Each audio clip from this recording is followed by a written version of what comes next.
Великден. Още по-силно. Великден. Супер, супер, супер.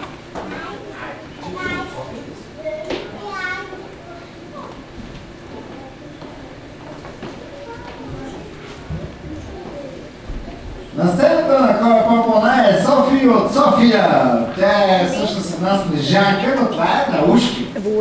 Чуем от нея едно прекрасно стихче. Великден, удора гаде, колкото червени яйчица, толкова засмени личица, толкова радвани душици, толкова протегнати ръчици.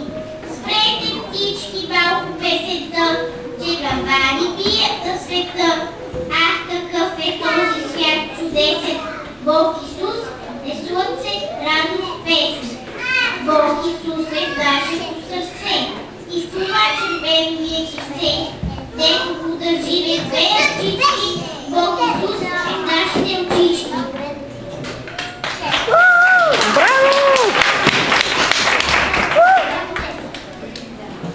Снежанки, ти познаваш ли 7 джуджета? Да. Кои са те? Твои приятели ли са? Да. Как се казват 7 джуджета от приказката, да ги знаеш? Не ги знам по имена. А ти с кого повече обичаш да си играеш? С купчета, с момичета? С джуджета. С джуджета? Какво най-много обичаш да правиш през свободното си време? Футбол? Да. Аз се забравих. Майтап, ти наистина ли футбол обичаш да играш? Да. Къде играеш футбол? В нашето училище. Ама ти си във футболен отбор. Да. Женски? Или е смесен? И момчета? Смесен. Ти къде играеш? Централен нападател, защитник, вратар? Нападател. Я! Номер 9, Снежанка! А имаш ли любим футболист? Не. Друго какво обичаш да правиш през свободата си? Танцуваш ли? Да. Какви танци можеш да танцуваш? Градски танци, сертаки? Ситай. Можеш ли? Да. Как се танцува? Я покажи. Можеш ли? Да знам. Тебе да знам, че можеш.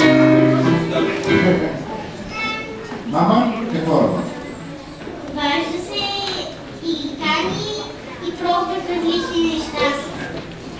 Например? Аз ако дойде, какво ще пробвам? Кисело млеко.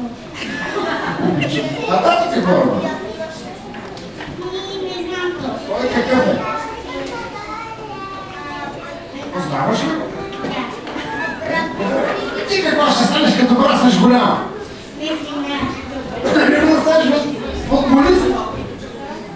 Не. Ще бъдеш носител на златната обувка. Се спакват отпред, защото е дамска. Красиво звънка да вред към камерите. Аплодисменти.